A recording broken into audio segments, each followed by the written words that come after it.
Hello everyone, এটা ছিল আমার গতকালের রান্নার ভিডিও। আমি গতকাল একটা রেসিপি করেছিলাম, সেটা তোমাদের সাথে শেয়ার করবো, যেটা ছিল ডিমের রেসিপি। আর এই যে দেখছো সবজি কাটা রয়েছে, এটা আমার মেয়ের জন্য। আর বেগুনটা করেছিলাম বেগুন ভাজার জন্য। বেগুনটা আমি হলুদ লবণ চিনি দিয়ে মাখাচ্ছিলাম।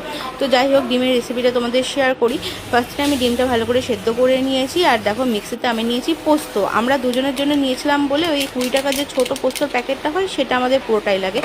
তো পোস্তটা ভালো করে বেটে নিয়েছি। আর এদিকে ডিমটা একটা কড়াইয়ে তেল দিয়ে তেলের মধ্যে ভালো করে ভেজে নিতে হবে। তো ডিমটা যেহেতু হলুদ দিয়ে মাখানো হয়েছিল, তাই জন্য আমরা কিন্তু রান্নার মধ্যে আর হলুদ ইউজ করবো না।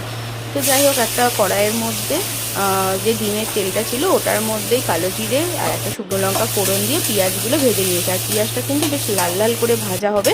তারপরে যে পোস্তটা আমি বেটে রেখেছি, পোস্তটা আমি দিয়ে দেবো। তারপরে স্বাদ মতো নুন মিষ্টি দিয়ে এবার কালার করার জন্য আমি দিয়েছি একটু কাশ্মীরি লঙ্কার গুঁড়ো। এটা বেশ ভালো লাগে, সেটা দিলেও হয় না দিলেও হয়, আমি জাস্ট কালারটার জন্য এটা দিয়েছি।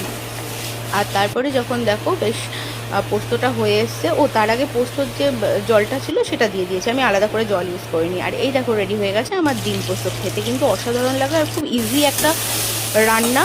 যারা করো তারাও জানাবে, যারা করোনি তারাও একবার ট্রাই করে দেখো, ভালো লাগবে। আর আমি করেছিলাম বেগুন ভাজা আর উচ্ছে ভাজা।